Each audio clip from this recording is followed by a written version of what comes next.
오늘 로마서 강의 17번째 시간으로 로마서 2장 25절로 29절 말씀을 통하여 하나님을 사랑하는 신앙이 참 신앙입니다라는 제목으로 오늘도 말씀을 전하며 주시는 은혜를 함께 받고자 합니다. 오늘은 로마서 2장을 마치게 됩니다.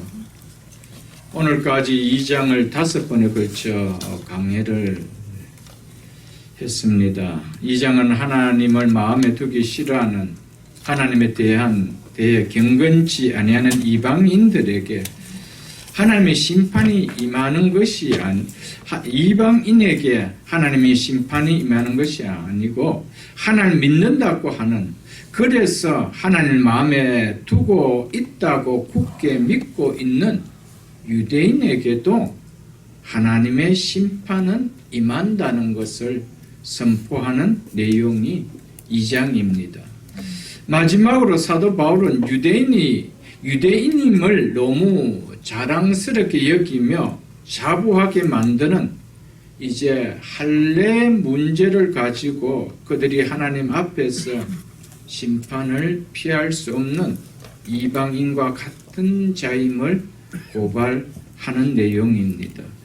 즉 바울은 구원은 이방인들에게만 필요한 것이 아니고 스스로 하나님의 백성임을 자부하는 유대인들뿐 아니라 오늘 믿는다고 하는 교회 안에 있는 교인들에게도 반드시 필요한 것임을, 즉 복음을 믿지 않는 사람들에게만 들어야 할 것이 아니고 복음은 믿는다고 하는 사람에게도 반드시 들려져야 하는 것임을 선포하는 내용이라 보시면 되겠습니다. 오늘 본문 25절은 이렇게 말씀하고 있습니다. 네가 율법을 행하면, 즉 율법을 지키면 할례가 유익하나 만일 율법을 범하면, 즉 행하지 아니하면, 지키지 아니하면, 이 말이죠. 네 할례는 무할례가 되느니라. 유대인들은 율법을 받은 것과 함께 할례를 행하는 것을 최대의 특권으로 여기며 살았습니다. 할례는 태어난 지 8일 만에 남자의 주요 부분의 끝에 표피를 자르는 의식입니다. 유대인들은 외적으로는 율법을 가지고 있었으며, 그리고 안으로는 이렇게 자신들의 몸에 하나님의 백성이라는 증표의 할례를 갖고 있었습니다. 그러므로 유대인에게 있어서 할례는 바로 자신이 하나님의 백성이라는 정체성을 나타내는 것이었습니다. 그러므로 유대인들은 율법과 함께 할례를 엄청난 특권으로 여기고 자랑으로 여기고 자부심을 갖고 있었습니다. 이런 유대인들을 바울은 율법에 있어서 이제 할례를 가지고 하나님의 심판을 피할 수 없는, 율법에 이어서 이제 할례를 가지고 하나님의 심판을 피할 수 없는 자임을 드러내고자 합니다. 그러니 이런 바울을 유대인들이 어찌 좋아하겠습니까? 오늘날도 같은 줄 압니다. 말씀을 통하여 우리의 잘못된 신앙을 드러내게 하는 그런 복음적 설교는 그렇게 매력 있게 들려지지 않는 것 마찬가지인 줄 압니다. 그러나 그것을 유대인들이 듣는다라면은 그것은 생명을 얻는 것이었고요. 오늘 또 우리 또한 마찬가지입니다. 듣기 거북해도 그것이 들어질 때 우리가 살아나는 역사가 있고 우리의 삶의 행복이 무엇인가를 우리는 깨달아지게 되어지는 것입니다. 네. 자신들의 삶의 모습과는 상관이 없이 할례는 하나님의 언약 백성이라는 사실을 증거해 주는 표시라는 생각에, 하나님과 맺은 언약의 징표라는 생각에는 변치 않는 확신을 유대인들은 굳게 가졌습니다. 할례는 율법보다도 더 오래전에 아브라함에게 주어졌던 것이죠. 우리가 명색이 언약 백성임을 나타내는 언약의 표시로 아브라함에게 행하게 하신 이 할례를 받은 아브라함의 후손인데 어찌 우리가 하나님의 심판을 받을 수 있단 말인가? 이것은 생각할 수도 없다라고 유대인은 생각하고 있었습니다. 그럼에도 바울은 이것을 가지고 그렇지 않다라고 조목조목 이제 대변합니다. 하나님의 언약 백성임을 나타내는 증표를 갖고 있는 우리에게 하나님께서 심판할 수 있다는 말인가? 그런 일은 생각할 수 없다라고 유대인들은 생각했습니다. 우리는 하나님의 백성임을 할례가 입증해 준데 어떻게 하나님께서 우리에게 심판할 수 있단 말인가? 결코 그럴 수 없다라고 유대인들은 생각했습니다. 하나님께서 이스라엘 백성에게 할례를 행하게 하신 것은 이방인들과 구별된 하나님의 언약 백성이라는 사실을 인식시켜 주기 위함인데 할례를 행한 표시만을 가지고 자신들은 하나님의 백성이라고 자부만 했지 이방 사람들과는 다름을 드러내는 하나님의 거룩한 백성다운 삶은 결코 사는데 관심을 두지 않았다는 것이었습니다. 분명 할례는 너희가 하나님의 백성이라는 하나의 증표가 맞습니다. 그렇다 할지라도 할례 자체가 결코 하나님의 백성이 되게 하지는 않는다는 것입니다. 왜냐하면 그것은 외적을 드러내는 표정만 아니다는 것입니다. 그것은 내적인 것에 대한 외적인 표정이 되게 하는 것이기 때문입니다. 너희는 속사람이 이래야 되기 때문에 너희가 겉으로 이런 백성이라는 증표를 갖게 했다는 것이죠. 그런데 속은 전혀 그와 상관없고 겉만 표시만 가졌으니 우리는 하나님의 심판을 받지 않은 언약의 백성이다 이렇게 생각했다는 것이죠. 할례라는 외적인 형식이 아니라 할례가 의미하는 내용을 담은 할례를 받은 자답게 살아가는 것이 중요하다는 것을 바울은 유대인들에게 말하고자 하는 것입니다. 그럼에도 유대인들은 내적인 것과는 상관없이 그들이 받은 외적인 표신 할례 자체에 구원의 능력이 있는 것처럼 확신하고 있었다는 겁니다.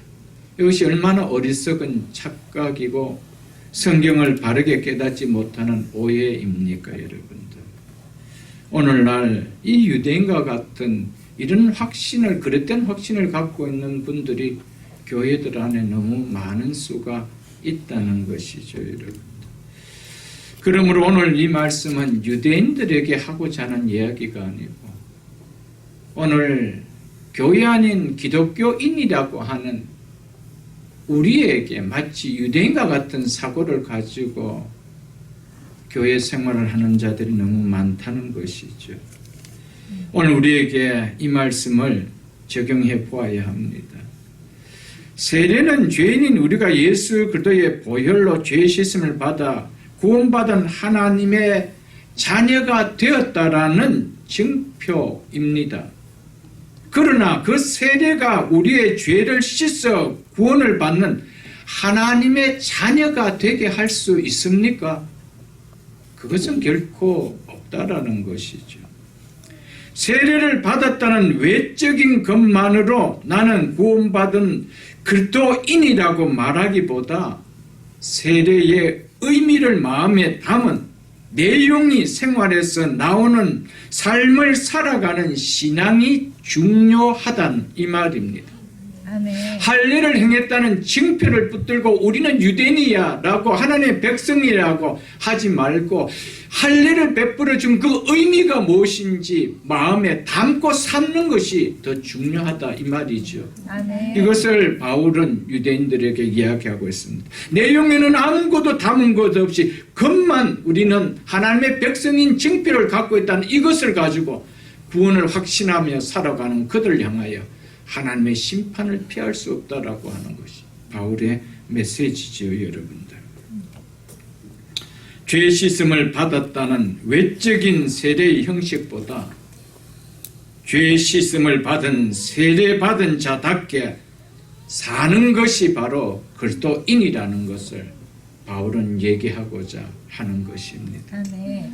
죄 씻음을 받은 세례받은 자답게 사는 것 없이 세례받은 외형적인 예식만으로 구원을 받은 사건이 되게 할 수 있느냐? 없다라는 것을 할례를 통하여 오늘 성도는 우리에게 말해주고 있습니다. 네가 율법을 행하면 할례가 유익하나 만일 율법을 범하면 즉 행하지 않으면 네 할례는 무할례가 되느니라. 하나님의 증표, 하나님의 백성으로 준 증표와 아무런 관계가 없다라는 것이. 우리도 말씀을 행하지 않으면은 너는 죄 씻음을 받고 하나님의 자녀가 되었다라는 그 예식을 행한 세례가 아무런 의미가 없는 무세례와 똑같다라는 것. 그렇게 이야기를 해주고 있는 말씀이죠. 말씀에 순종하는 마음이 없다라면 세례를 받은 의식이나 세례를 받은 이후에 성찬에 참여하는 의식이나 고백도 어렵다함을 받은 것과는 상관이 없다라는 겁니다. 즉 하나님의 백성과는 상관이 없다라는 것이죠. 하나님은 구원받은 자들의 마음과 삶에 순종을 요구하고 계십니다.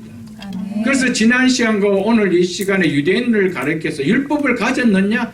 그러면 율법을 듣는 자가 의로운 자가 아니고 행하는 자가 어렵다. 할례를 행했느냐? 할례를 행하는 것이 중요한 것이 아니고 율법을 행하는 것이 중요하다라고 오늘 또 그렇게 말씀을 행하고 있는 것입니다.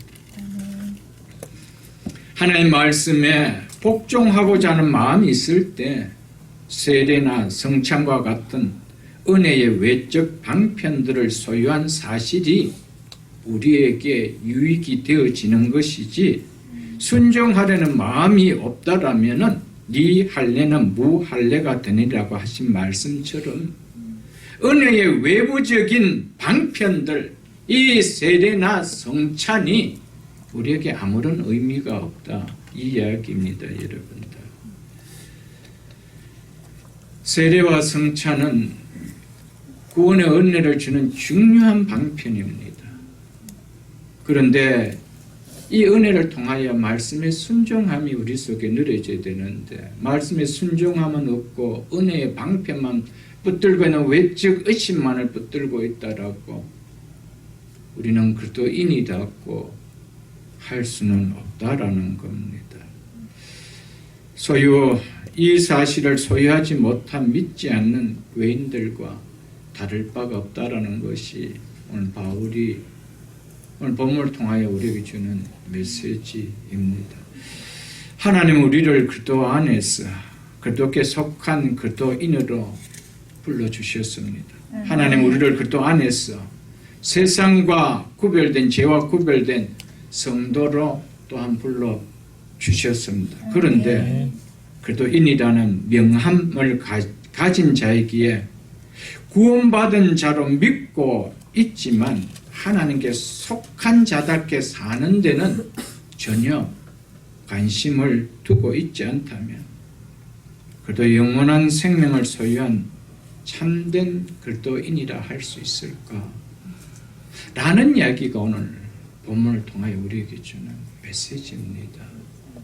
여러분 오늘 말씀을 지난 시간도 마찬가지지만 정말 소중하게 들어야 됩니다. 아멘. 의사가 우리에게 정확하게 진단해주고 그 치료를 가르쳐줄 때 희망이 있는 것이죠. 아무리 듣는 순간에 너무 좋아한다라도 그것을 비켜 이야기하고 바른 처방을 주지 않는다라면 그는 시간 내에 걸릴 뿐이지 멸망의 길로 가는 겁니다. 똑같습니다, 여러분. 목사는 할 수만 있다면 힘들게 살아온 여러분들에게 주일에 왔을 때 엄청 위로를 해주는 이야기만 하면 얼마나 좋겠습니까? 그러나 로마서를 편의상 로마서는 우리를 그렇게 이야기하고 있지 않습니다. 돌아보라는 거예요. 너 스스로 속이지 말라라는 거예요. 내 자신이 스스로 속음 가운데서 속이면서 위안을 얻는 그도인같이 살지 말라라는 겁니다. 그럴 때 우리가 회복이 있는 거고요. 그럴 때 우리에게 참 믿음을 통하여 행복이 누려지는 거 아니겠어요, 여러분들? 아멘.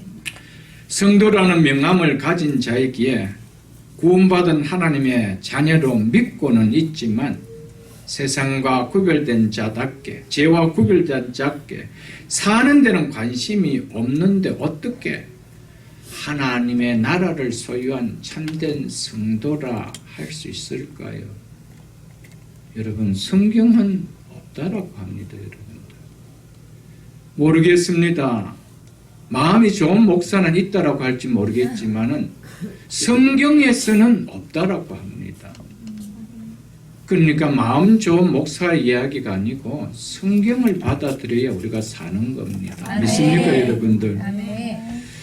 집사, 권사, 장로, 목사 그 외에 직분을 드러내는 것이 그 외적인 직분을 드러내는 것이 우리는 결코 그렇게 중요하지 않습니다. 그 직분에 걸맞는 내용을 담은 신앙의 삶을 사는 것이 그 직분을 받은 것이 복이 된다 이 말입니다. 아멘. 믿습니까? 아멘. 우리는 외적인 직분을 불러주는 것에 의미를 둘 수 있습니다. 그럴 수 있어요. 그러나 하나님은 직분에 걸맞는 신앙의 내용을 담은 신앙생활에 의미를 두고 보고 계신다는 사실입니다. 아멘. 우리는 누군가 직분을 불러줌보다 내 자신이 주어진 직분에 걸맞는 영적인 실력을 갖추는 데는 별 관심을 갖고 있지 않음을 우리는 많은 교회들을 통하여 쉽게 볼 수 있을 것입니다.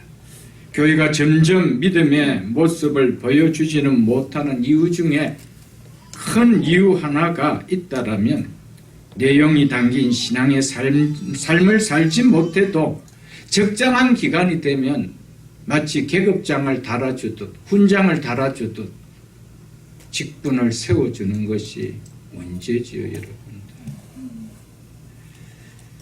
내가 율법을 행하면 할례가 유익하나 만일 율법을 행하지 않으면 네 할례가 무할례가 되니라는 오늘 이 말씀에 조금 귀를 기울여 말씀을 들을 수 있기를 바랍니다. 이어서 사도 바울은 이렇게 말씀합니다. 26절 보겠습니다. 그런즉 무할례자가 율법의 규례를 지키면 그 무할례를 할례와 같이 여길 것이 아니냐. 이 말은 앞절에 율법을 행하면 할례가 유익하나 만일 율법을 행하지 않으면 네 할례가 무할례가 되니라는 말과 함께 유대인들에게 이 말은 천지개벽과 같이 들리는 말이었습니다. 그들에게는 결코 있을 수 없는 충격적으로 들린 말이 있습니다. 어떻게 무할례자가 할례 받은 자와 같을 수가 있느냐? 자기들은 있을 수가 없는 것이죠. 어떻게 우리는 할례를 받았는데 율법을 지키지 않는다라고 해서 그것이 무할례자와 같이 이방인과 같이 심판을 받을 수 있느냐? 이렇게 생각했다는 것이죠. 26절은 족구문으로 되어 있습니다. 만약 무엇이라면 조건문으로 되어 있는 문장입니다. 그 영어 버전은 대부분 다 그렇게 되어 있습니다. 바울은 만약 어떤 할례 받지 않은 사람이 율법을 지킬 수 있고 지키는 사람이 있다는 것을 전제하는 이론적으로 가정적인 논리를 지금 제시하고 있습니다. 어떻게 이방인이 율법을 지킬 수가 있나요, 여러분? 이건 가정을 지금 하고 있는 것입니다. 즉 사도 바울이 실제로 이러한 경우가 있다는 것을 사실을 주장하는 것이 아니라 단지 유대인들의 할례 의식의 참된 본질과 가치를 보여주기 위하여 이렇게 가정하고 이야기를 하고 있는 것입니다. 바울이 이렇게 말하는 것은 당시 유대인들이 이러한 율법의 요구에서 얼마나 멀리 떨어져 있는 삶을 살고 있는가를 꼬집어서 얘기하기 위함입니다. 이어서 27절 보겠습니다. 또한 본래 무할례자가 율법을 온전히 지키면, 이 바울이 이렇게 말하는 것은 앞절에서 무할례자가 율법을 지키면 할례 받는 자로 인정될 수 있지 않느냐는 이 말에 근거해서 지금 이렇게 말한 것입니다.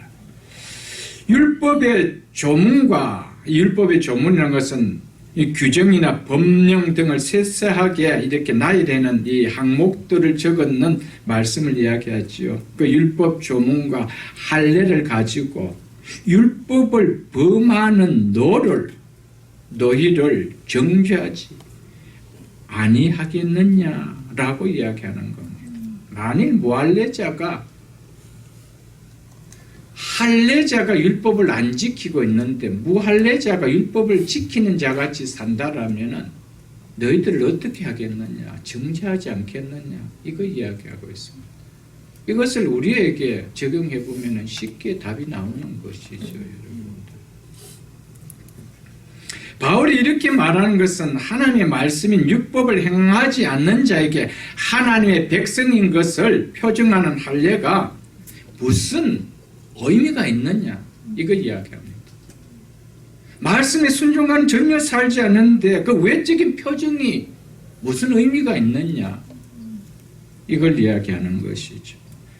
할례는 받았지만 율법을 지키지 않는 것과 할례는 받지 않았지만 율법을 지키는 것 중에 어느 것이 너희들 생각에 더 하나님 보시기에 중요해 보이느냐, 이거 묻는 것이죠, 여러분들. 한번 생각해 보라는 겁니다. 율법을 지키는 무할례자가 율법을 지키지 않는 할례자를 그러면은 정죄하지 않겠느냐, 이건 너무 당연하지 않겠느냐. 그래서 너희가 하나님의 이름을 모욕되게 한다라고 했던 것이죠, 여러분.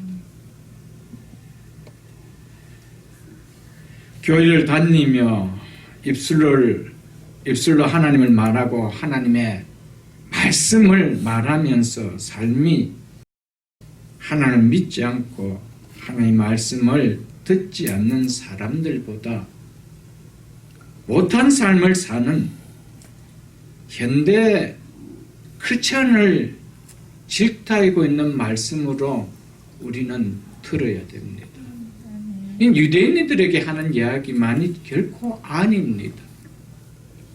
오늘 똑같이 입술로는 하나님을 얘기하고 하나님의 말씀을 술술술 입에서 내면서 이야기를 하는데 우리의 삶은 하나님을 얘기하지 아니하고 하나님의 말씀을 듣지 않는 그들보다의 삶이 못하다라면 그들이 우리를 질타하지 않겠는가.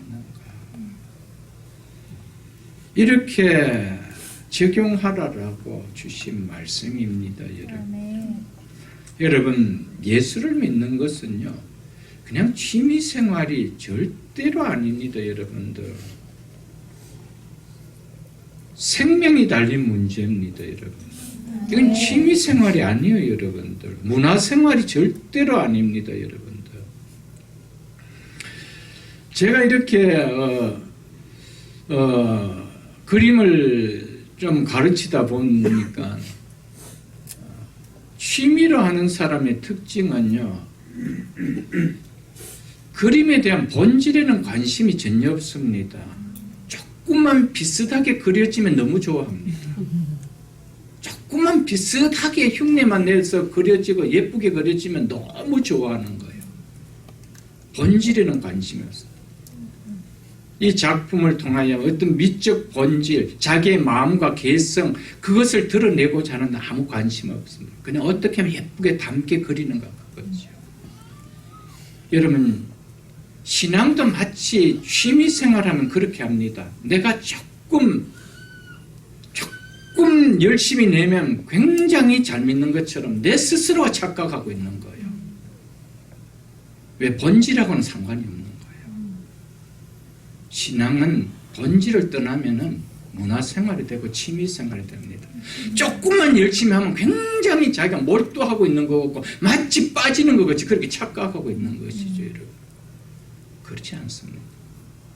신앙은 본질을 놓쳐버리면은 외형적인 껍질을 가지고 잘한다 못한다 이 도토리 키재기 하는 얘기하죠. 여러분.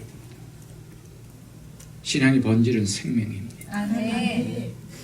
이 생명의 누림을 내가 붙드느냐 못 붙드느냐 이 본질을 놓쳐버리고 외형적으로 내가 교회 좀 열심히 나가냐 안 나가냐 이걸 가지고 내가 신앙이 좋다 안 좋다 이런 것을 판단할 때 얼마나 정말 부끄러운지 모릅니다. 본질을 안다라면 하나님 그 본질을 더 추구해 나가지 못한 내 모습이 너무 안타까운 거예요. 그래서 프로들은요, 그 작가들은요, 그 본질에 드러내고 싶은 것이 안타까워서 아직 안 나타낼 때 당분간 그 어떻게 하면 할까? 또 기초로 돌아가기도 하고 또 공부도 하기도 하고 애쓰고 그러잖아요. 본질과의 싸움입니다. 예술이라는 본질과의 싸움이죠.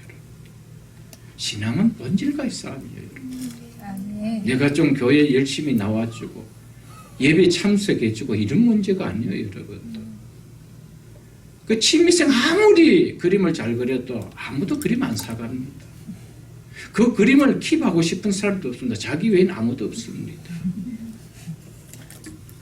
여러분 똑같습니다. 여러분들. 신앙은 본질이 아니면 안 돼요. 여러분들. 아멘. 그래서 하나님 앞에 본질을 놓고 싸우는 것이죠. 여러분. 결국 이 할례의 문제를 가지고 있던 본질을 놓치고 이 껍질을 붙들고 우리는 하나님 백성이다. 그러면 되었다 이것이죠. 이 정도 교회 생활했으면 난 됐다 이렇게 생각하는 거 똑같다 이 말이죠. 여러분. 본질을 놓쳐버리면은 이 다음 하나님은 넌 나와 아무 관계가 없다라고 하는 거 밖에 없다라는 사실을 여러분들 잊지 마십시오. 여러분들. 하나님의 언약 공동체의 일원임을 표시하는 할례를 가진 자라고 했어. 세례를 받은 자라고 했어. 율법을 가진 자라고 했어. 말씀을 듣는 자라고 했어. 하나님 말씀에 불순종해도 그 할례가, 그 세례가, 그 율법이, 그 말씀이 하나님의 백성이라는 지위를 보장해 주지 못함을 우리는 꼭 기억해야 됩니다. 아멘.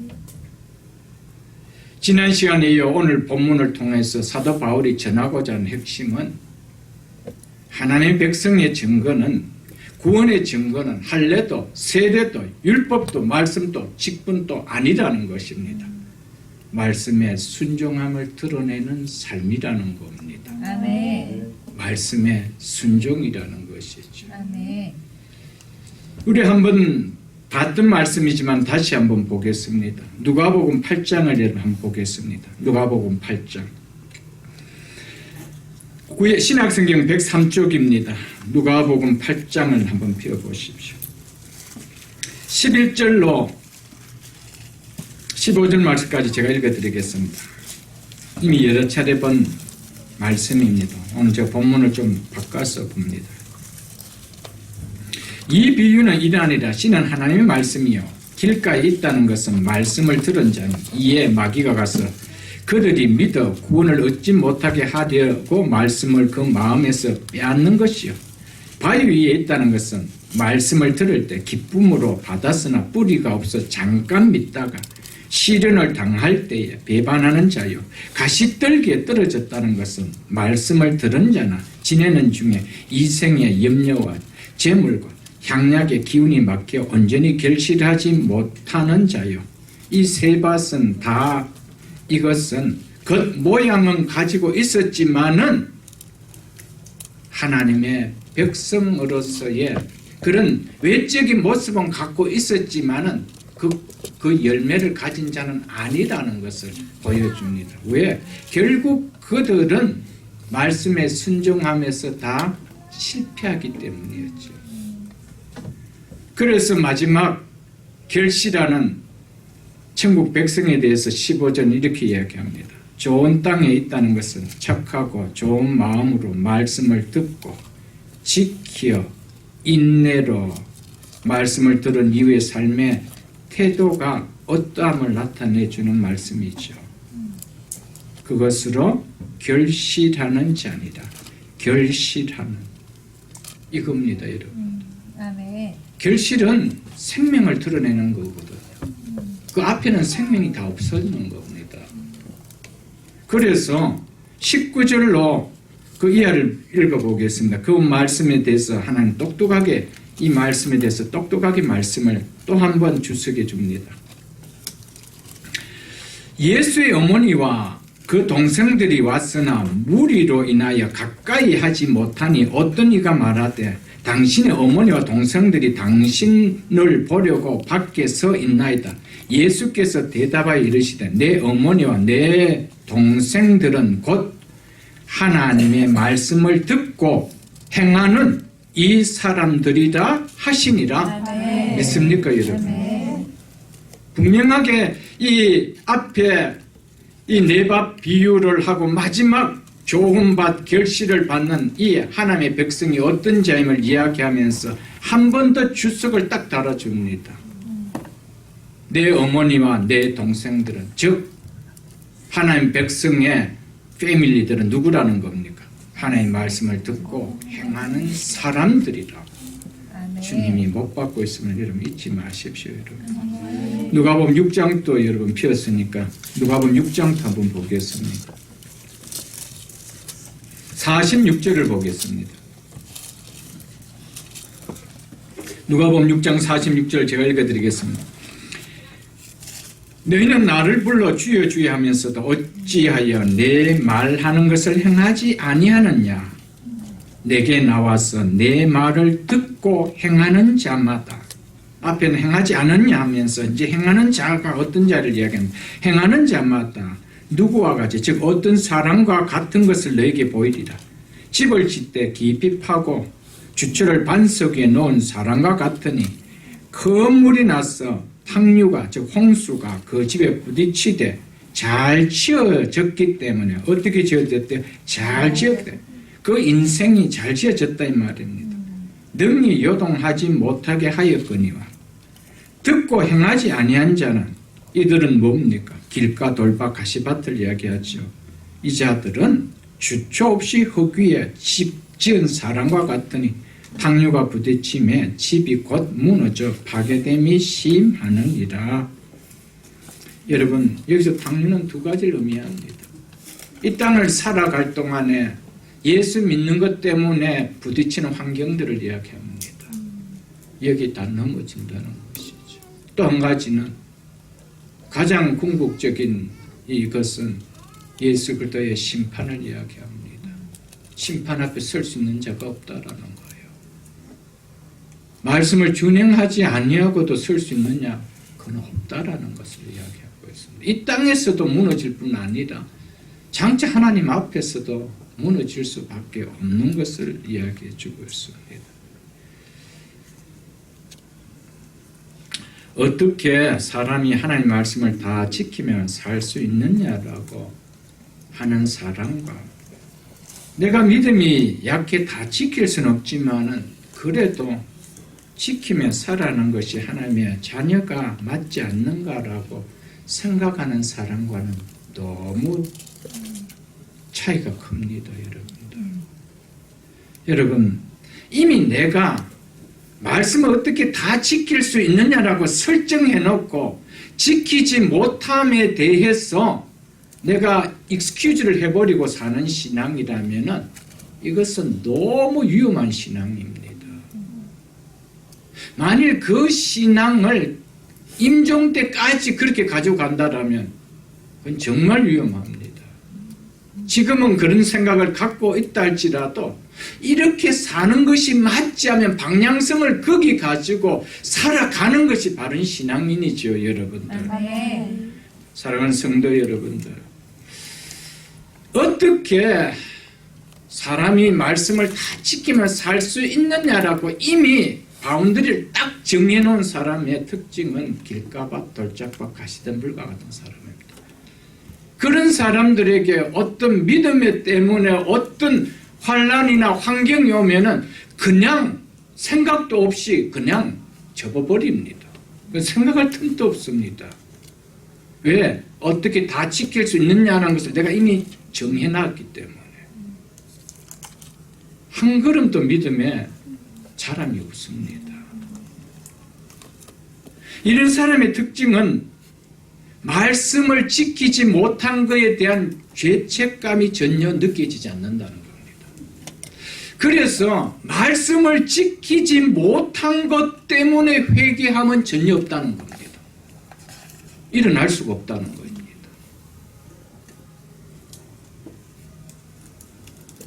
주여 주여 입술은 고백하는데 말씀을 지키지 않는 것은 너무나 당연하게 여기고 있다는 겁니다. 이것은 돌짝밭과 길짝밭과 가시덤불의 마음밭과 똑같은 것입니다.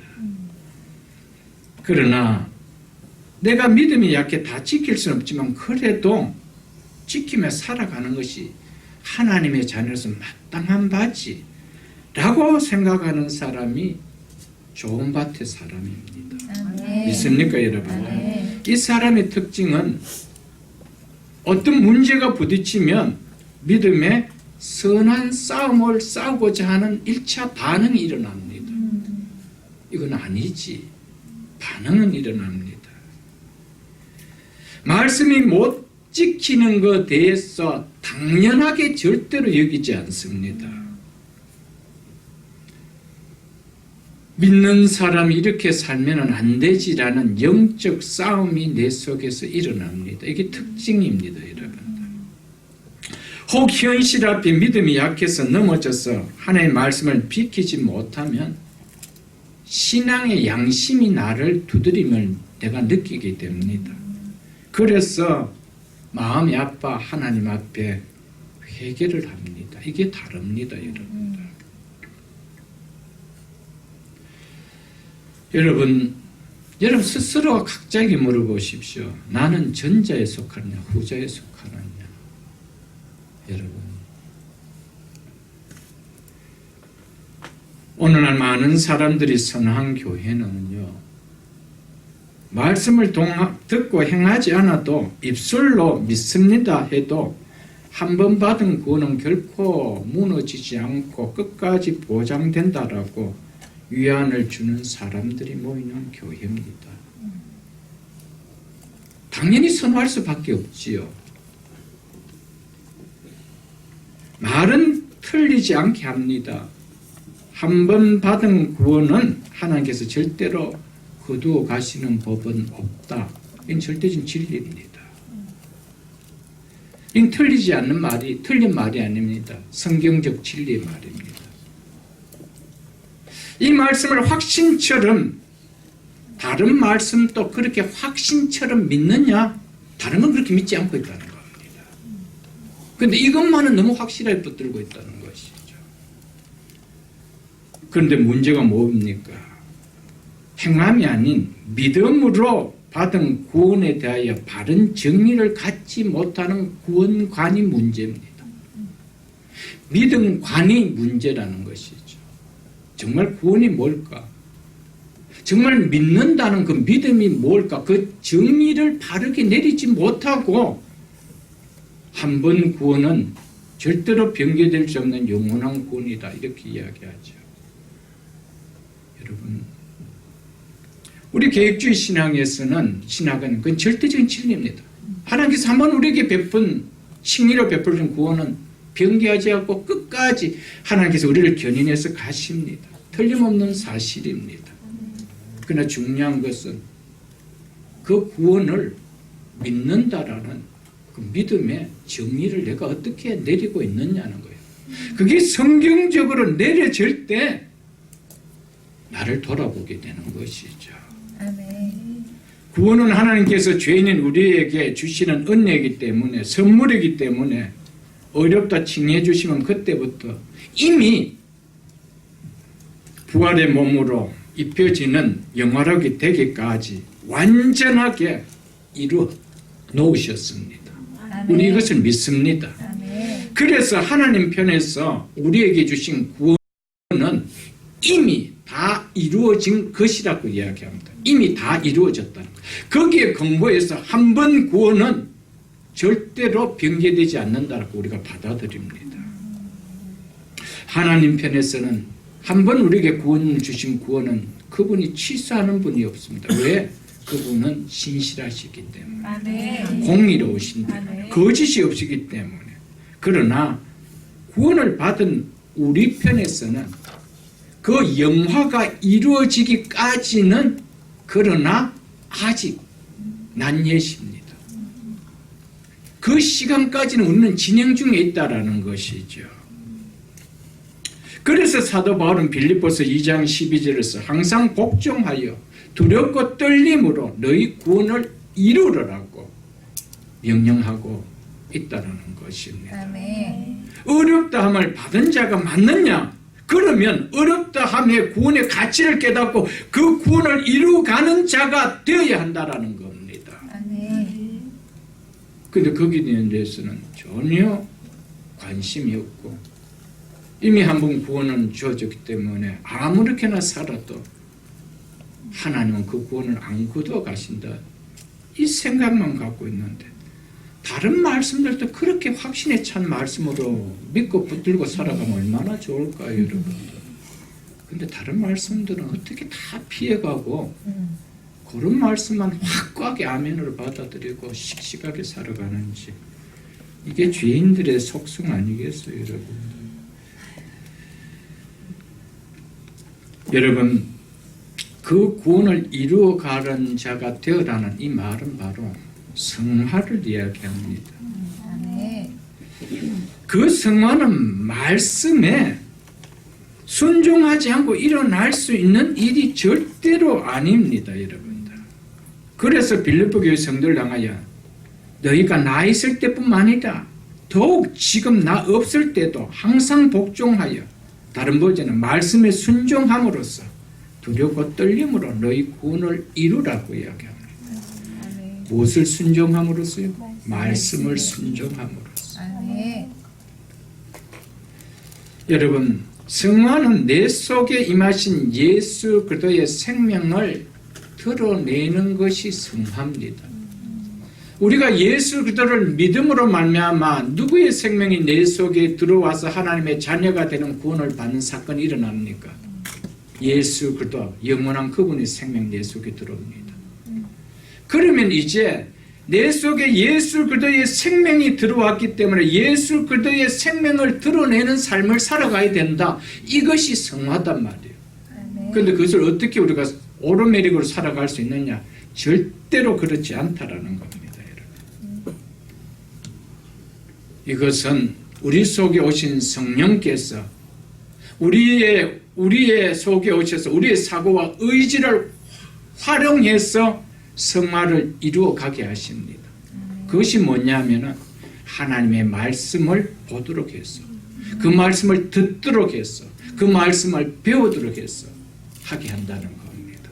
절대로 우리 속에 오신 성령께서는 우리는 가만히 있어도 자동적으로 오르메릭으로 예수 그리스도를 닮아가는 삶을 살게 만드는 것이 아닙니다. 우리는 로봇가 아닙니다. 여러분, 그래서 우리의 믿음이 참 믿음이지 아닌지 마지막 날에 우리를 심판하는 기준은 행위를 본다는 겁니다. 그래서 행위를 본다는 겁니다. 행위로 구원받는 것은 절대 아닙니다. 참 믿음이 맞다라면, 참 예수 그리스도의 생명이 들어온 것이 맞다라면, 그래서 예수 그리스도의 영이, 성령이 우리 속에 들어온 것이 맞다라면 그분은 우리 속에 그분의 생명을 드러내는 삶을 살 수 있도록 우리의 사고와 의지를 움직인다는 겁니다. 그것이 아멘. 뭡니까? 말씀을 받도록 한다는 것이죠. 말씀을 듣도록 한다는 겁니다. 말씀을 보게 한다는 겁니다. 그래서 잘한다는 것이죠. 그래서 말씀에 순종함으로써 두렵고 떨림으로 너희 구원을 이루어 가라라고 하셨던 것이었습니다. 아멘. 여러분, 우리가 어찌 말씀을 먹지 않고 우리가 자람이 있나요? 절대로 없습니다. 그래서 베드로전서 2장 2절에는 갓난 아기들 같이 순전하고 신령한 젖을 사모하라. 이 순전하고 신령한 젖이 뭐라고 말씀했습니까? 하나님의 말씀을 이야기하지요. 아멘. 이는 그로 말미암아 즉 그것을 먹음으로 말미암아 너희로 구원에 이르도록 자라게 하려 함이라. 아멘. 여러분,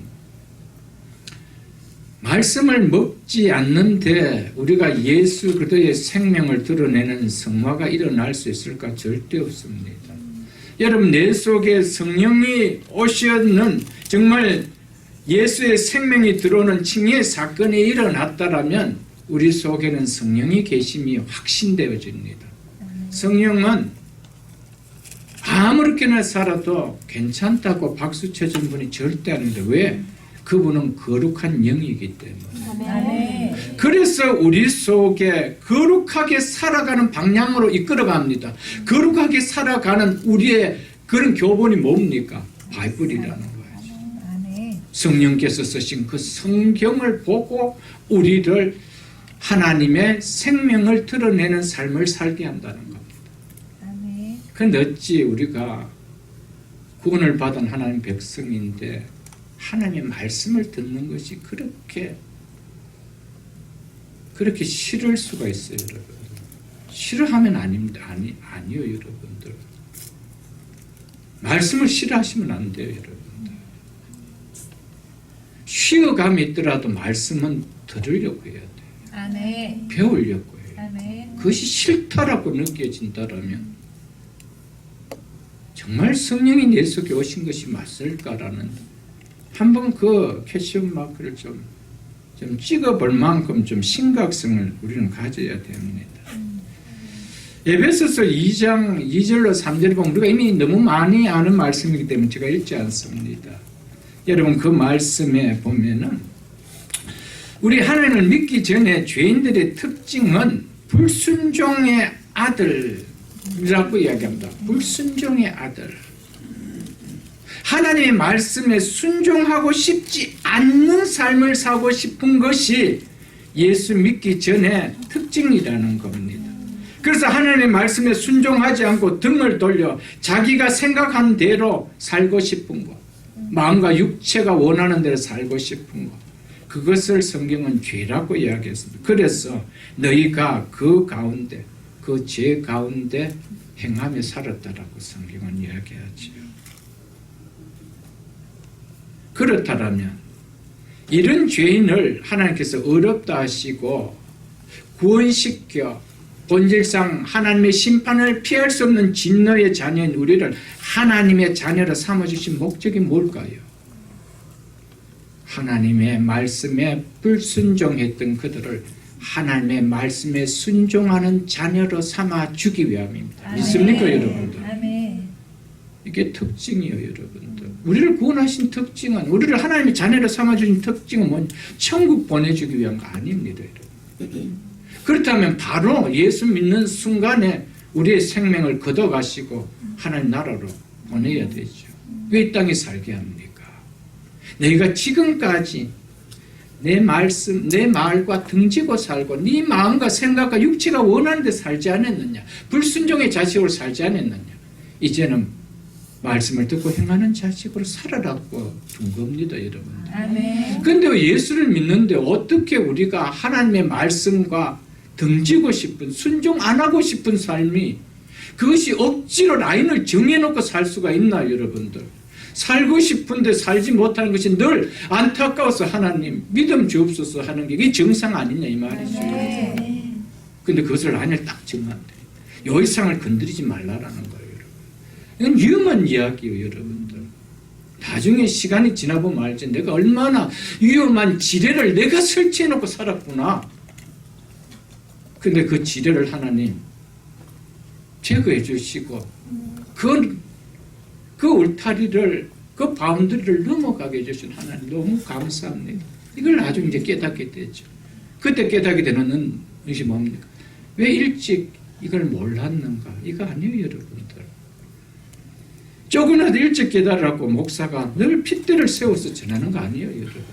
그게 축복이기 때문에. 아멘. 그게 얼마나 행복하고 그 인생의 가장 복이고 생명이고 능력이고 인생을 살아가는 바른 지혜인 거를 그래서 전하기 위해서 그렇게 이야기하는 거 아니겠어요, 여러분.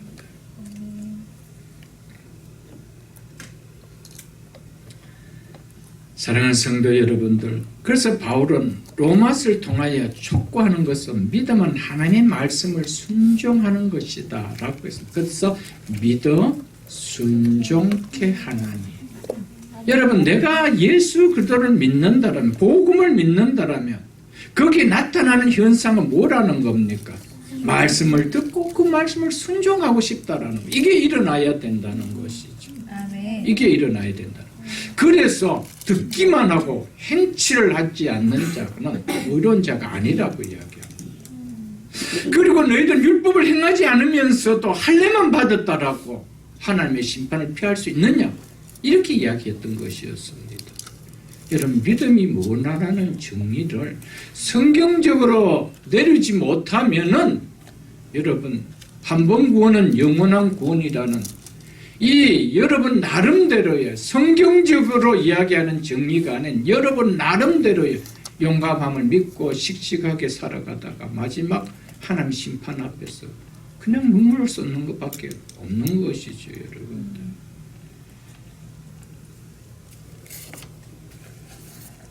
그래서 로마서 6장을 여러분 한번 펴보겠습니다. 로마서 6장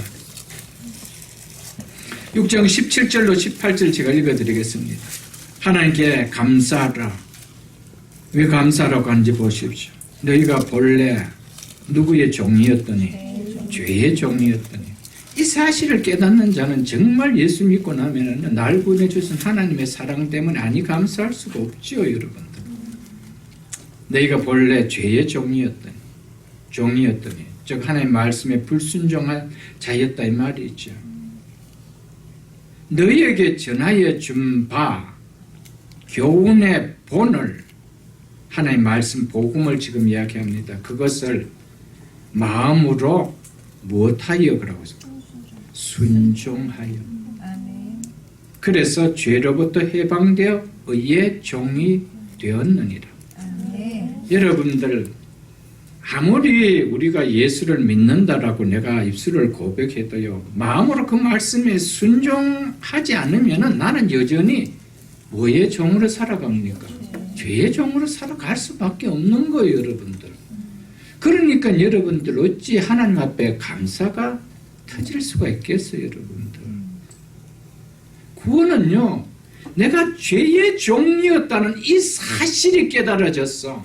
이 사실 얼마나 불행한 삶인데 이 삶에서 나를 건졌어. 하나님 말씀에 순종하는 행복한 자로 삼아줬다는 이게 너무 감사했어. 이 은혜가 너무 커서 감사하는 것이죠, 여러분. 아멘. 하나님 말씀에 불순종하든 죄의 종이든 여러분과 저를 하나님 말씀에 순종하는 의의 종이 되는 하나님의 자녀가 되게 해줬다는 것. 이게 우리에게 임한 구원이다 이 말이에요.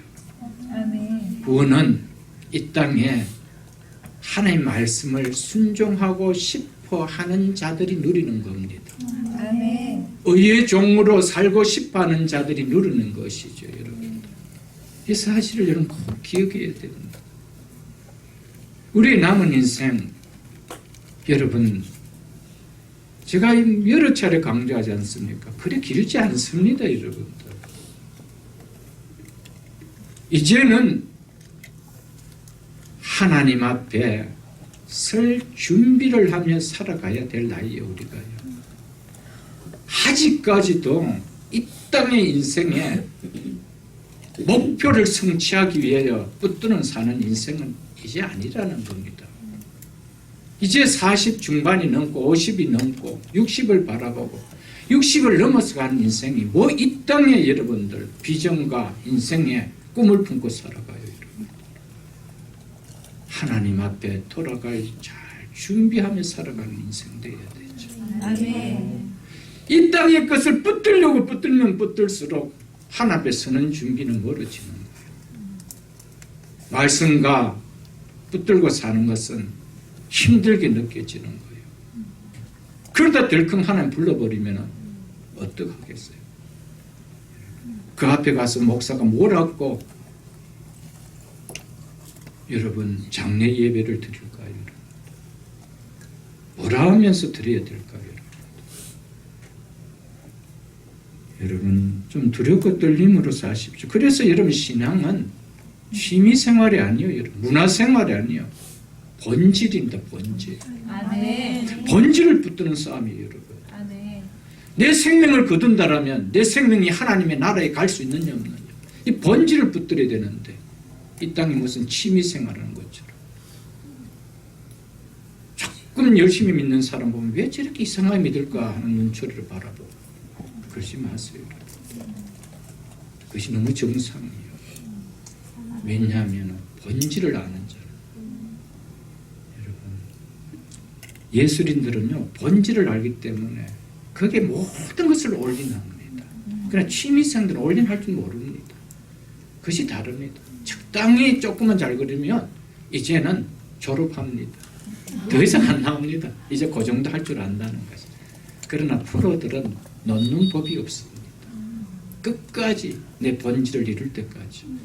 여러분 예술을 조금이라도 장르가 다르지만은 해보신 분들은 그게 무슨 말인지 의미를 알 것입니다. 여러분. 신앙은 절대로 취미생활 아닙니다. 한 번 더 부탁드립니다. 문화생활이 아닙니다. 본질을 붙드는 싸움입니다. 그래서 믿음의 선한 싸움을 하라고 이야기하는 거예요. 아멘. 믿습니까 여러분들? 아멘. 그래서 주님께서 나더러 주여 주여 하는 자마다 다 천국에 들어갈 것이 아니요 다만 하늘에 계신 내 아버지의 뜻대로 행하는 자라야 들어갈 것이라고 말씀하셨던 것입니다. 믿으면은 주님의 이름을 부르는 신앙의 형식이 반드시 있어야 됩니다. 필수입니다. 그럼에도 신앙의 형식만 머물러 있다라면 그리고 아버지의 뜻을 쫓아 살고자 하는 내용이 내 삶에서 묻어나오지 않는다라면 그것은 구원의 참 믿음이 아닐 수 있다는 겁니다. 그건 주님의 말씀이기 때문에 그렇습니다. 여러분들. 하나님께서는 예수 그리스도의 복음을 통해서 그 복음 가운데서 하나님의 의를 드러내어 하나님께 순종하는 하나님의 자녀가 나오도록 구원 계획을 세운 것이 하나님의 지혜였습니다. 하나님과 하나님의 뜻을 따르지 않고 내 마음과 육체의 원대로 살아가고자 했던 그들을 복음 안에서 예수 그를 통한 하나님의 의를 드러내서 하나님의 말씀에 순종하는 자로 세우는 것이 하나님께 세우신 구원의 계획이었다는 겁니다. 믿습니까 여러분? 그 구원의 계획을 안다라면 예수를 믿는다는 것은 교회 출석만이 아니에요. 교회에서 행하는 외적 의식을 행하는 것만이 아니라는 거예요. 제일 중요한 것은 순종입니다. 아멘. 말씀에 대한 순종이죠. 그렇기 때문에 내가 순종하지 못할 때 참 감사한 것은 하나님이 우리에게 주신 것이 뭡니까? 회개의 영을 허락해 주셨다. 아멘. 그래서 회개한다는 거죠. 그러니까 그분의 삶이 날마다 어떻게 됩니까? 점점점 다른 성화의 삶이 자라죠. 왜? 늘 삶 가운데 회개가 있기 때문에. 이게 다른 거예요, 여러분들. 그래서 하나님께서는 우리를 오토매틱으로 하신 거 아닙니다. 성령이 오셔서 우리 속에 지각과 의식을 통하여 깨닫게 합니다. 말씀을 듣게 하고 그 말씀을 붙들고는 이렇게 살아야 되지 라고 요구하고 있는 것이죠. 여러분 기억하십시오. 꼭 말씀은 가까이 하십시오. 아멘. 여러분 하나님과 가까이 한다는 것은요 곧 말씀과 가까이 하는 겁니다. 하나님과 멀어졌다는 것은요 말씀과 멀어졌다 이 말입니다. 아무리 교회를 부지런히 다녀도 말씀이 나하고 멀어졌다면 하나님과 멀어진 거예요. 잊지 마십시오 여러분들. 종교 생활은 열심히 하는지 모릅니다. 그러나 하나님과는 절대 가깝지 않습니다. 하나님과 가까이 한다는 것은 곧 하나님 말씀과 가까이 하는 거예요. 아멘. 이 사실 잊어서는 안 됩니다. 아멘. 이것을 본다라면 오늘 교회 안에 많은 사람들이 하나님을 믿지만은 하나님과 가까이 하는 사람은 많지 않아요. 여러분 성경 일독한 사람 찾으면은 교회 안에 몇 명 될 것 같아요, 여러분들. 그렇게 많지 않아요. 저희들이 여러분 하도 많이 이렇게 말씀을 순종해서 보내버렸지요. 여러분들 제가 다른 교회 좀 다녀 있어 봐서 알지 않습니까? 성경 거의 안 봅니다. 깨끗합니다. 왜냐하면은 교회 안에서도 성경을 안 피니까 스크린으로 다 보여줘 보니까 샀을 때 금방 그대로입니다. 정말입니다. 그 정도로 성경 안 봅니다. 말씀 안 봅니다. 그러니까 삶이 어떻게 하나님과 가까이 하는 삶이 되어질까요? 여러분 착각하면 안 됩니다. 성경을 안 보면서 신앙 서적 한 권 보고 하나의 말씀으로 대체할 생각하지 마십시오. 마치 내가 많은 것을 아는 것처럼 착각하면 하나만 큰 죄입니다. 그런 성경을 보기 위한 도움서죠. 그걸 보고 마치 그분의 신앙이 내 신앙인 양처럼 그렇게 이야기하면 나를 속이는 거예요. 여러분. 기도는 하지 않으면서도 기도는 이렇게 한다 큰 책 한 권 보고 마치 기도를 터득한 사람처럼 이야기한다라면 그건 하나님 무슨 죄를 범하는 거예요. 여러분들. 착각하면 안 됩니다. 우리가 스스로 기도해야 되고 스스로 말씀 봐야 돼요. 아멘. 그것이 하나님이 우리에게 요구하신 것이죠. 여러분. 아멘. 오늘 교인들이 너무 말씀은 보지 않고 기도는 보지 않고 서적을 통독하고 있는 거예요. 그래서 얼마나 난지 모르죠. 여러분. 이게 스스로 속이는 것이죠. 스스로 자기가 함몰되는 것밖에 아는 것이죠. 여러분들. 한 군데 더 보겠습니다. 여러분들 지난주 봤지만 한 번 더 제가 설명이 필요해서 디모데후서 3장을 한번 펴보겠습니다. 디모데후서 3장 16절로 17절을 보겠습니다. 신약성경 346쪽입니다. 신약성경 346쪽입니다. 디모데후서 3장 16절로 17절로 보겠습니다. 모든 성경은 하나님의 감동으로 된 것으로 교훈과 책망과 바르게 함과 의로 교육하게 유익하니 이는 하나님의 사람으로 온전케 하며 모든 선한 일을 행할 능력을 갖추게 하려 함이라 아멘. 라고 말씀하고 있습니다. 성경은 누가 저자래요? 성령이 저자라고 이야기합니다. 모든 성경은 성령으로 하나님의 감동으로 되었다라고 이야기하고 있습니다. 구원받으면 우리 속에 이 성령이 들어오십니다. 이 성령이 들어오셔서 이제 우리 속에 우리가 의롭게 된 자이기 때문에 의로운 삶을 살으라고 이 성령은 우리에게 지속적으로 이야기합니다. 푸시합니다. 그런데 이 성령은 무엇을 가지고 의로운 삶을 살 수 있도록 이끌어 간다는 겁니까? 이 말씀이라는 거예요. 그래서 이 말씀으로 교훈하시고 책망하시고 바르게 함과 의로 교육하신다라는 겁니다. 그래서 궁극적으로 하나님의 사람으로 온전케 만들어 간다. 아멘. 그런데 여러분 우리가 성경을 보지 않고 성경을 배우지 않고 말씀을 듣지 않는데 여러분 내가 변할 수 있다는 것은요 물이 포도주가 되는 것보다 더 어렵습니다. 인간은 그렇게 될 수 없는 본질상 내 마음과 내 뜻과 육체의 소원대로 하고 싶은 것이 우리이기 때문에 될 수가 없는 거예요. 그래서 끊임없이 말씀이 아니면은 우리는 이쪽 방향으로 한쪽 방향으로밖에 살아갈 수가 없게 되지가 있죠. 여러분. 사랑하는 성도 여러분,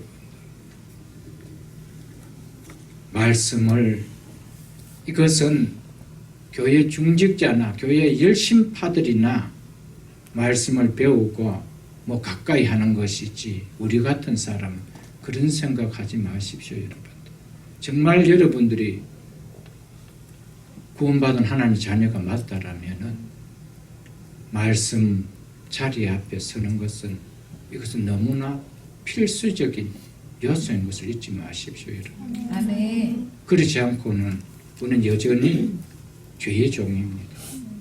의의 종이 될 수가 없습니다. 의의 종으로 살아갈 질수가 없다라는 사실을 잊지 마십시오. 우리 하나님께서는 예수를 믿고 나면은 어렵다라는 칭함을 하나님께서 해줍니다. 죄인인 우리가 스스로 어떻게 어렵다는 칭함을 받을 수가 있습니까? 우리를 어렵게 해준 예수 그리스도께서 십자가에 흘리신 그 보혈의 공로 때문이죠. 그가 이루신 하나님 앞에서 다 이루신 하나님 의 때문에, 예수 그리스도의 의 때문에 우리가 의로워진 것이죠. 이제 그 의롭다함을 받은 자는 이제 당연히 드러내는 삶은 의롭다함의 모습을 드러내고 사는 삶이라는 겁니다. 아멘. 그런데 그렇게 살지 못할 때 하나님께서 우리를 꼭 만지십니다. 건드리십니다. 무엇을 통하여? 환경이라는 채찍을 들어서 반드시 하십니다. 그래서 우리가 잘 아는 거기 히브리서 12장에 보면 그 말씀이 나오잖아요. 징계는 하나님께서 사랑하는 자는 다 받는 것이거늘 너에게 없으면 사생자여 신하들이 아니라고 분명하게 말씀을 12장 9절에 보면 12장 8절에 보면 그렇게 말씀하셨습니다. 여러분, 왜 하나님은 하나님 백성이 하나님 백성답게 살지 못할 때 우리의 환경이란 채찍을 들어서 하나님 우리를 칠까요? 이유가 뭘까요, 여러분들? 말씀의 자리에 가라고요. 아멘. 여러분, 환경을 만졌다고 해서 우리가 달라지는 거 아닙니다. 어디에 와야 되는 겁니까? 말씀의 자리에 오시기 전까지는 절대 안 달라집니다. 왜 환경을 하나님께서 만집니까? 천부여 어지없어서 손들고 말씀의 자리 앞에 가라. 믿습니까, 여러분? 아멘. 그래서 10편 119편 67절에 고난당하기 전에는 내가 그릇 행하였더니 이제 주의 말씀을 지키나이다라고 했던 것입니다. 아멘. 고난당하기 전에 하나님께서 환경을 통하여 채찍을 드기 전까지는 내가 그릇 행했는데 그것이 그릇 행한 것조차도 모르고 살았다는 거예요. 그리고 채찍을 통하여 환경이라는 채찍을 통하여 이제 고난이라는 장소 안에 넣으니까 깨닫고 어느 자리 앞에 나왔대요? 말씀을 지키는 자리 앞에 나왔다는 거예요. 아멘. 하나님은 우리를 말씀을 통하여 다듬으시죠. 어떤 걸 통하여 다듬는 거 아닙니다. 왜 고난을 줍니까? 말씀 자리 나오라고. 말씀 들어라. 여러분, 고난 안 받고 가장 하나님 행복하게 사는 방법 뭡니까? 말씀 듣고 사는 것이죠. 아멘. 그거밖에 없는 거 아니에요, 여러분들. 그러면서 119편 71절에 이렇게 또 이야기한다. 고난 당하는 것이 내게 유익이라. 이거 깨달으면 다 깨닫는 것이죠. 내가 왜 고난을 당했는지 그 이유와 목적을 깨달았다면 그것이 뭐라는 겁니까? 말씀을 지키는 거라는 것을 깨달을 때 나오는 고백이 뭐라는 겁니까? 고난 당하는 것이 내게 유익이라.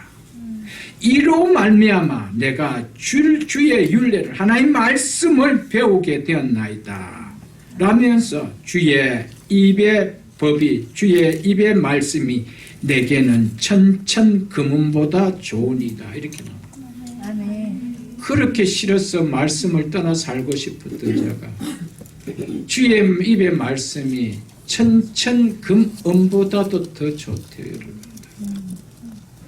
이 인생이 복된 인생 아니에요. 여러분.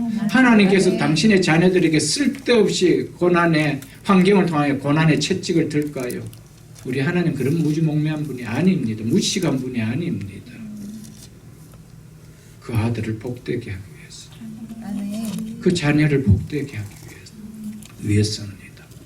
여러분 말씀 없이 복되게 산다는 생각 환상 깨십시오. 여러분들 말씀 지킴 없이 여러분들의 꿈을 이루려는 생각도 꺼주십시오. 여러분 그것은 꿈일 뿐입니다. 꿈을 이뤘다 할지라도 하나님은 그것을 하나님의 자녀답게 사는 환경의 채찍으로 바꿔버립니다. 잊지 마십시오. 여러분들 사람이 무지하면 너무 용감하게 살아가요. 그래서 이것을 깨달았던 전도서의 저자 솔로몬은 내가 그 꿈을 이루려고 다 살아본데 마지막에 하나님 앞에 채찍 앞에 다 맞고 나니 모든 것이 헛되고 헛되다는 것이 고백이었어요. 그러면서 전도서를 마감하면서 고백이 무엇입니까? 내가 이 일을 다 들었으니 하나님을 경외하고 그 말씀을 들을지어다. 아멘. 이것이 사람의 본분이니라. 아멘. 믿으십니까 여러분? 아멘. 여러분 이것입니다. 왜 하나님이 목사를 세워주셨을까요? 여러분의 인생을 가장 행복하게 살아라. 이 땅에 살 동안 가장 행복하게 살아라. 아멘. 불편하게 살으라고 목사 쓴 거 아닙니다. 여러분. 목사 볼 때마다 피하고 싶지요. 또 무슨 이야기 해서 나를 불편하게 만들까? 아닙니다. 가장 행복하게 만들고. 믿으십니까 여러분들? 이게 믿는 것이 축복 아니겠어요 여러분들? 28절과 29절 보고 말씀을 마치겠습니다. 28절과 29절에서는 25절과 27절에 25절부터 27절의 내용을 더 진전시키면서 내리는 결론입니다. 그리고 이 두 절은 2장 전체의 바울의 강력한 논증이 이제 요약되어 나오는 말씀입니다. 한번 보겠습니다. 무릇 표면적 유대인이 즉 겉모습이 유대인이라고 해서 이런 의미입니다. 유대인이 아니요. 즉 참 유대인이 아니요. 이 말이죠. 표면적 육신의 할례가 즉 몸으로 할례를 받았다고 해서 몸에 표피를 하나 잘랐다고 해서 참 할례가 아닙니다. 29절 오직 이면적 유대인이 즉 속사람이 유대인이라야 유대인이며 즉 참 유대인이며 할례는 마음에 할지니 영에 있고 율법 조문에 있지 아니하는 것이라. 즉 율법 조문을 따라서 받는 할례가 아니다. 성령으로 마음에 받는 할례가 참 할례라는 말입니다. 한마디로 말해서 속사람이 성령으로 거듭난 자가 참 유대인이라는 것이죠. 참 그리스도인이라는 뜻입니다. 그 칭찬이 사람에게서가 아니요 다만 하나님에게서니라. 이런 사람은 사람에게서가 아니라 하나님에게 칭찬을 받는다 이 말입니다. 은혜를 받는다 이 말이죠. 여러분들 표면적 유대인이 참 유대인이 아니요 오직 이면적 속사람이 유대인이라야 참 유대인이라는 이 말을 좀 귀담아 들을 수 있어야 됩니다. 육신으로 세례를 받았다고 해서 참 세례를 받은 하나님의 자녀는 아니라는 겁니다. 열처녀처럼 겉모습이 성도처럼 보인다고 해서 다 참 성도는 아니라는 겁니다. 그 말의 뜻이 표면적 유대인이 참 유대인이 아니라고 하는 이야기입니다. 좀 이 말씀을 심각하게 좀 받아들일 수 있기를 바랍니다. 우리에게 어떤 질병이 생겼을 때 그 의사의 말을 심각하게 듣는 사람이 회복되는 속도도 치유되는 속도도 빠른 거 아니겠어요? 나는 건강한데 오진일 거야 라고 생각하면 오진이라고 생각을 붙드는 만큼 질병은 계속 퍼져나가는 것이죠. 마찬가지입니다. 여러분 명품 상표가 붙었다고 모두 명품은 아닌 거 아시죠? 명품 상표가 붙었는데 분명히 붙었는데 뭐도 있다는 겁니까? 짝퉁도 있다는 겁니다. 그 재료가 진짜 무엇으로 되어 있느냐 어디서 누가 만들었느냐가 진짜인지 짝퉁인지 결정되는 거 아니에요 여러분들. 오늘날 이름만 성도요 무늬만 그리스도인이 명목상 성도가 무늬만 그리스도인이 너무 많다는 겁니다. 이 로이드 존스 목사님 이것을 유사 성도라 이렇게 씁니다. 이렇게 표현해요. 유사 성도라. 유사 그리스도인이다. 그때는 짝퉁이라는 표현이 없을까 그렇게 표현한 거예요. 유사라고 이렇게 표현해놨습니다.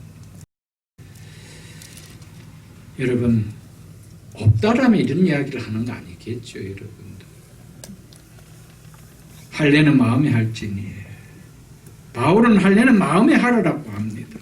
할례를 행한 혈통적 유대인이라 할지라도 그 마음이 할례의 내용과 목적으로 담겨져 있지 않다면 그 할례의 표시만으로는 결코 참 유대인이 될 수 없다라는 걸 이야기합니다. 마음에는 신앙의 내용이 텅 비어 있는데 외적으로 할례를 받았다고 해서 유대인이 될 수 없다는 겁니다. 외적으로 세례를 받았다고 해서 외적으로 집사, 우리 권사, 장로, 목사, 직분을 가졌다고 해서 구원받은 그리스도인이 아니라는 겁니다. 여러분, 이 사실 꼭 기억해야 됩니다, 여러분들. 외적인 것은 내용의 담겼다는 전제하에서 베푸는 겁니다. 믿으십니까, 여러분? 아멘. 우리가 왜 세례를 베풉니까? 예수 그리스도를 믿는 믿음에 확신이 있는 성령으로 세례를 받았다는 것을 입술로 고백하기 때문에 외형적인 물세례를 우리가 베푸는 거 아니겠어요, 여러분?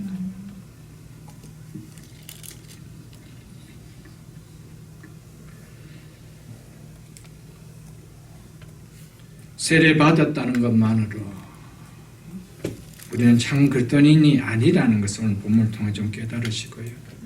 성령의 인도하심을 따라서 말씀에 순종함을 드러내는 삶을 살 때 참 그리스도인이라는 것을, 참 성도라는 것을, 세례는 옛사람이 죽고 그도와 연합하여 함께 사는 것이 진짜 세례의 내용 아니에요, 여러분. 내가 세례를 받았다는 것은 난 옛사람이 죽고 이제는 새 생명을 가진 예수 그리스도와 내가 연합했다라는, 이게 세례의 목적 아니에요, 여러분. 이걸 내가 믿습니다라고 하는 게 세례 받는 건데요. 이게 삶에서 안 사라진다는 말.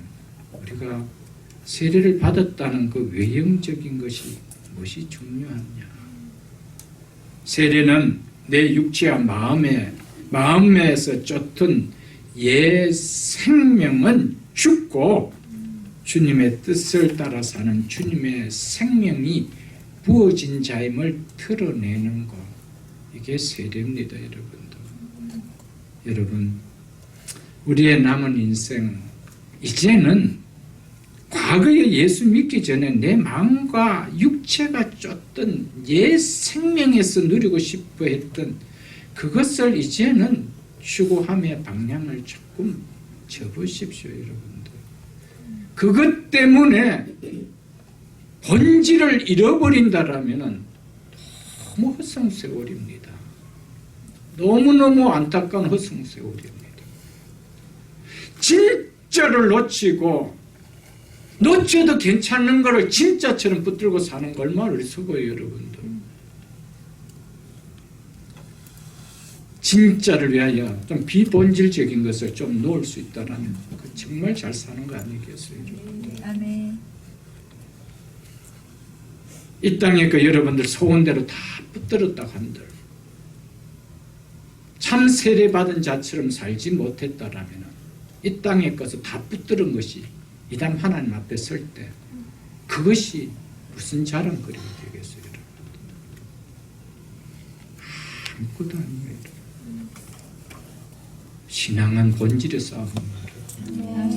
이거 놓치면 믿음의 선한 싸움은 없습니다, 여러분. 싸울 필요가 없습니다.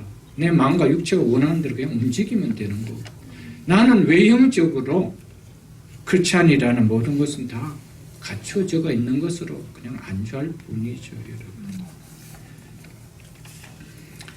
이제 말씀을 결론으로 제가 이제 맺고자 합니다.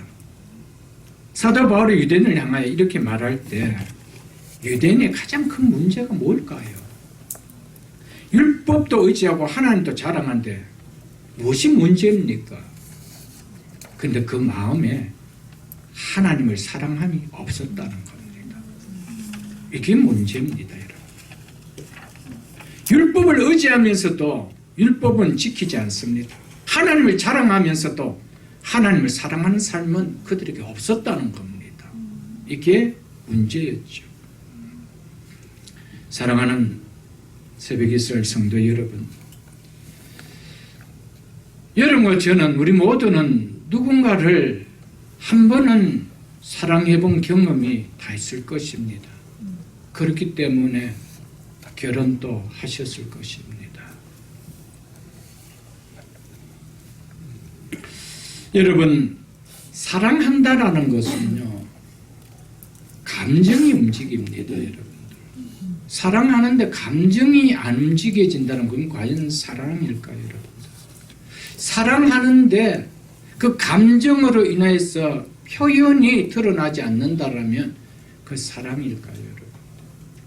아무리 멀리 있어도 편지를 써도 쓰잖아요. 사랑을 표현하잖아요. 여러분들에게 질문을 드려보겠습니다. 사랑하는 성도 여러분, 하나님을 사랑해 보신 경험이 있으십니까? 하나님을 사랑해 보셨습니까? 그리고 지금도 여전히 사랑하고 계십니까? 이게 제 오늘 결론입니다. 왜 우리가 말씀을 지키지 못하느냐? 왜 유대인들이 율법도 붙들고 있고 하나님도 자랑하는데 왜 말씀에 순종함이 없느냐? 하나님을 사랑해 본 경험이 없어서 그런 거예요. 내 삶 가운데 하나님을 사랑해 본 경험이 없어요. 그래서 첫사랑이 없는 거예요. 하나님과의 관계 속에서. 여러분, 하나님을 사랑해 보셨습니까? 그때 사랑할 때 어떻게 하나님과 관계가 가져졌습니까? 그게 첫사랑입니다. 요한계시록 2장에 우리 주님께서는 에베소 교회를 향하여 그 잃어버렸던 그 첫사랑을 또 회복하라고 이야기했습니다. 왜 우리가 말씀을 많이 듣고 말씀도 많이 알고 수년을 교회 생활했는데 왜 말씀을 지킴이 이렇게 어려운가? 하나님을 사랑함이 내 속에 없어서 그래요. 그것은 피할 수 없습니다. 사랑한다라면은 그분의 말이, 그분의 말씀이 결코 힘들게 느껴지지 않아요. 여러분 사랑해본 경험이 있잖아요. 여러분. 어느 장소에서 만나자고 어느 시간에 만나자 하더라도 새벽이 되었든 밤늦게가 되었든 그게 뭐가 그리 불편해요. 사랑하는데 여러분 답은 주님을 사랑함이 없어서 그렇습니다. 그래서 오늘 설교 제목이 하나님을 사랑하는 신앙이 참 신앙이다. 원래 제목은 하나님을 사랑해 보셨습니까? 였습니다. 여러분 이것이 여러분에게 답입니다. 여러분과 저에게 답입니다. 아직도 못 살아간다라면은 하나님 사랑할 수 있는 사랑을 회복시키달라는 기도를 하십시오. 그거 외에는 답이 없습니다, 여러분. 근데 하나님을 사랑하지 않는데 말씀을 지키려고 힘쓰면 힘쓸수록 이것은 무거운 율법입니다. 너무너무 견디기 어려워요. 너무너무 무거운 짐이요. 여러분 누군가를 사랑하지 않는데 뭔가 시켜보십시오. 원수 같은 사람 한번 시켜보십시오. 아무리 가벼운 것도 입에서 부드러운 말이 나오지 않고 일합니다. 그런데 사랑하는 사람이 시키면은 아무리 무거운 것도 기쁨을 합니다. 그게 다른 거예요, 여러분들. 달라요. 여러분, 한번 내 지금까지 예수를 믿고 온 지금의 생애까지 그 세월이 얼마인지 저는 알 수 없습니다만 여러분 한 각자 돌아보십시오. 하나님을 진하게 사랑해 본 경험이 있었는지. 그래서 그 하나님을 생각하면 가슴이 뛰고 그래서 그 주님 앞에 들어가 예배 드리는 것이 사모되어지고 그 말씀 듣는 것이 사모되어지고 주의 일을 한다는 것이 어찌 그렇게 기쁘고 했나 그런 경험이 있었는지 한번 돌아보십시오. 여러분 없었다라면 하나님 앞에 하나님을 사랑하는 믿음을 회복시키달라고 기도하십시오. 그렇지 않으면은 우리는 여전히 할례 받았다는 거, 여전히 나는 율법을 가지고 있다라는 거, 나는 교회의 집사이니까, 중직자니까, 나는 성가대원이니까, 교회 출석한 지가 몇 년인데 이거 자꾸 표면적인 걸 가지고 위로받으려고 합니다.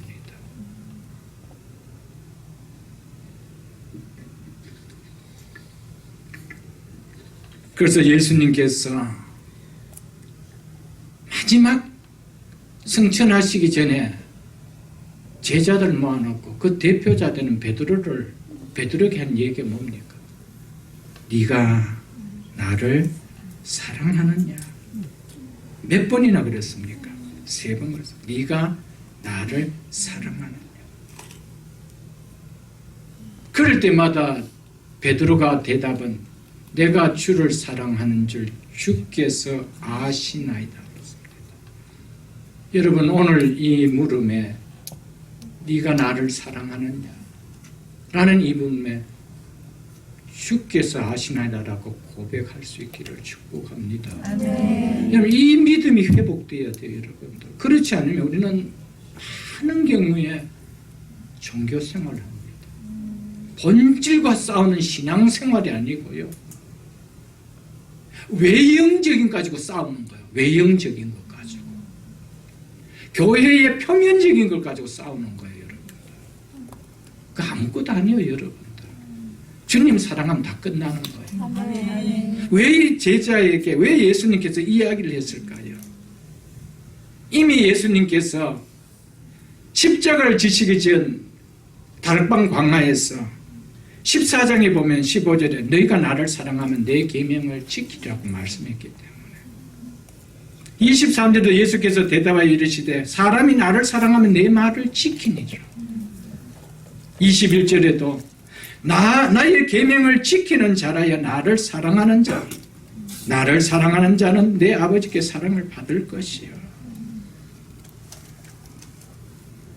요한일서 5장 3절도 하나님의 계명은, 하나님을 사랑하는 것은 이것이니 우리가 그의 계명을 지키는 것이라. 그의 계명은 무거운 것이 아니니라. 여러분 베드로를 포함해서 11 제자들은 주님을 사랑하는 것을 끝까지 말씀을 지키는 것으로 드러냈습니다. 여러분 우리는 말씀을 지켜서 사랑하려고 하지 마시고요, 먼저 사랑할 수 있는 믿음을 달라고 기도하십시오. 그럴 때 하나님의 말씀 무거운 짐이 되지 않습니다. 율법으로 와닿지 않습니다. 여러분들 그것이 기쁨으로 와닿습니다. 말씀 맺겠습니다.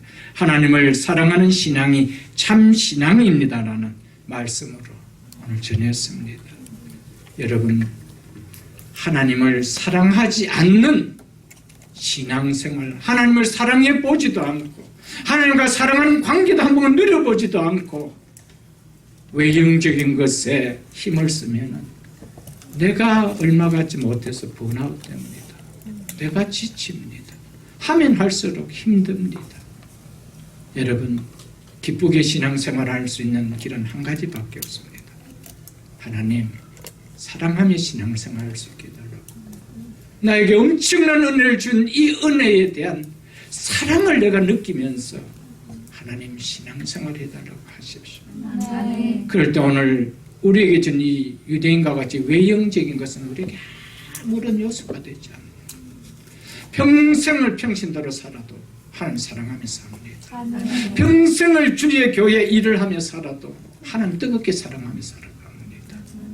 믿으십니까 여러분? 우리 모두 끝까지 주어지는 그날까지 외형적인 걸 가지고 우리의 신앙을 드러내려고 하는 자가 아니라 하나님을 사랑하는, 그래서 말씀이 무거운 짐이 아니라 순종함이 나의 믿음을 드러내는 참 신앙인 것을 드러내는 신앙을 통하여 하나님의 앞에 참 신앙을 보여줄 수 있는 우리 모두가 다 될 수 있기를 주의 이름으로 축복합니다. 주신